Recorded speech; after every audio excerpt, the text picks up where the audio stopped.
नमस्कार, आपण पाहत आहात इन गोवा 24 तास. केंद्रीय अर्थमंत्री निर्मला सीतारामन यांनी अवघ्या 58 मिनिटांमध्ये देशाचा अंतरिम अर्थसंकल्प सादर केला.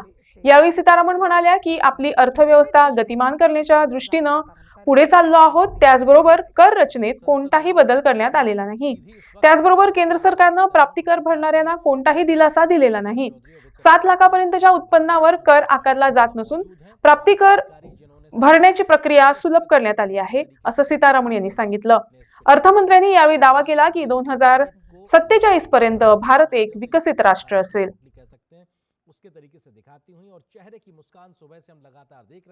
I appreciate the taxpayers for their continued support. The government has reduced and rationalized tax rates. Under the new tax scheme, there is now no tax liability for taxpayers with income up to 7 lakh rupees, up from 2.2 lakh rupees in the financial year 2013-14. The threshold for presumptive taxation for retail businesses was increased from 2 crores to 3 crores. Similarly, the threshold for professionals eligible for presumptive taxation was increased from 50 lakh rupees to 75 lakh rupees. Also, corporate tax rate was decreased from 30% to 22% for existing domestic companies and to 15% for certain new manufacturing companies. Honorable Speaker, sir, in the last 5 years, our focus has been to improve taxpayer services. The age-old jurisdiction-based assessment system was transformed with the introduction of faceless assessment and appeal, thereby imparting greater efficiency, transparency, and accountability. Introduction of updated income tax returns, a new Form 26AS, and pre-filling of tax returns have made filing of tax returns simpler and easier. Average processing time of returns has been reduced from 93 days in the year 2013-14 to a mere 10 days this year, thereby making refunds faster. Indirect taxation. By unifying the highly दरम्यान राज्याचे मुख्यमंत्री doctor Pramod Sawant तसंच जीसीसीआयनं केंद्रीय अर्थसंकल्पाचं स्वागत केलंय. Budget आयचे budget finance minister madam Nirmala Sitharaman जे अंतरीम बजेट जे सादर केला त्या बजेटाचे गोयच्या सरकाराच्या वतीन गोयच्या लोकांच्या वतीन हांव खूब खूब स्वागत करता. हे बजेट जे आसा हे विकसीत भारत 2047 हे स्वप्न साकार करपी बजेट आसा. This is the foundational budget for विकसीत भारत 2047. ह्या बजेटात खास करून माननीय प्रधानमंत्री नरेंद्र मोदीजी जे 4 पिलर ह्या देशाच्या ज्याच्या विषयी उलयता कायम, विच इज द महिला शक्ती, युवा शक्ती, किसान शक्ती आणि गरीब कल्याण. ह्या 4 पिलराचेर आधारित हे बजेट आसा. निश्चितरित्या ह्या बजेटात महिलांच्या खातीर, युवावांच्या खातीर, किसानाच्या खातीर आणि गरीब कल्याण कोणूच उपाशी उरचो न्हू म्हणून सगळे प्रायोजन केल्लें आसा. आनी फुडल्या 25 वर्सांचो फावंडेशन स्टोन ज्या पद्दतीन आमी म्हणटा की महिला, युवा, किसान हांच्या खातीर skilling, reskilling, upskilling, innovation and technology Hajo use कशा पद्दतीन आमी करपाक जातलो ह्या बजेटात साफ आनी क्लियर केला. हे अंतरीम बजेट जरी असलें जाल्यार दिशा दिवपी बजेट आसा आनी निश्चित फुडल्या 25 वर्सांचो विचार करपी हे बजेट आसा. हांव गोंयच्या लोकांच्या वतीन, गोंयच्या सरकाराच्या वतीन ह्या बजेटाचें खूब खूब स्वागत करता. गोंया खातीर अंतरीम बजेट आसा त्या खातीर ह्या अंतरीम बजेटात म्हणजे ज्यो ओवरऑल आमी जेका म्हणटा की देशाच्या दृश्टीन हे दिल्लें बजेट आसा. डेफिनेटली गोंया खातीर वेगवेगळ्यो गजाली हातूंतल्यान आमी घेवपाक शकता. Now we have got people.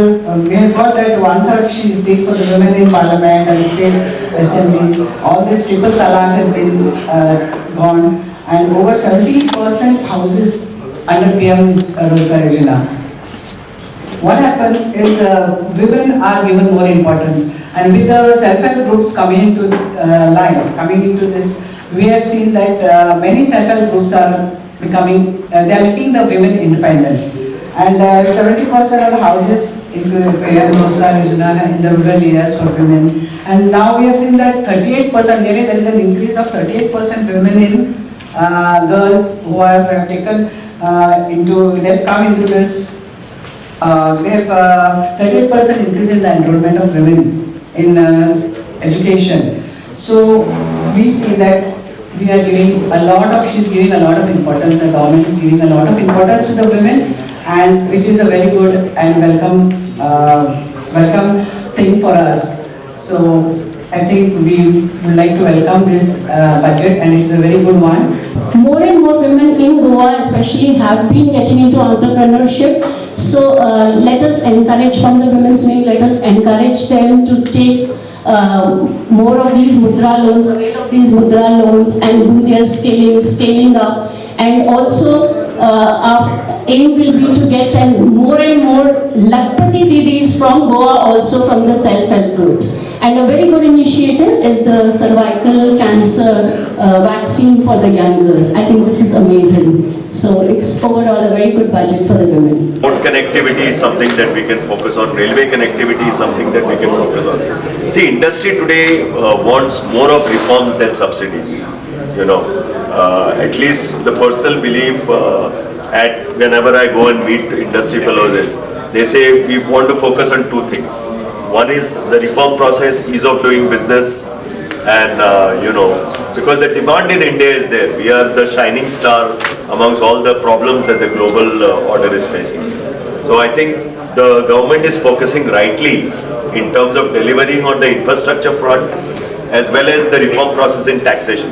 So I already said that we had welcomed GST then, and we find huge robust earnings in GST because that leads to less litigations, because there are no multiple taxes and octroi, and plus there are no state advantages now.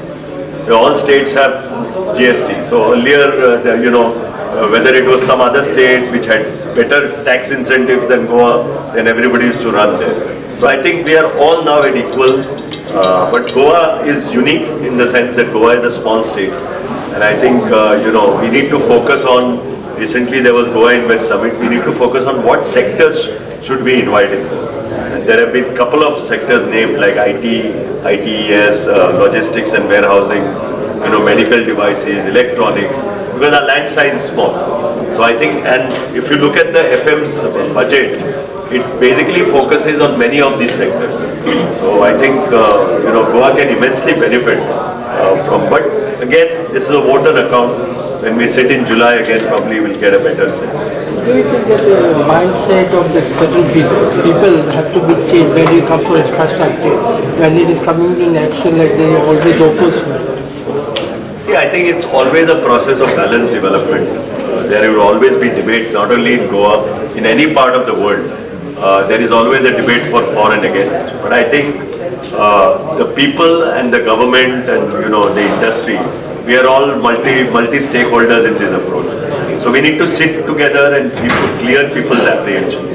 But I think if Goa has to develop, then the reform process and the infrastructure reforms have to continue.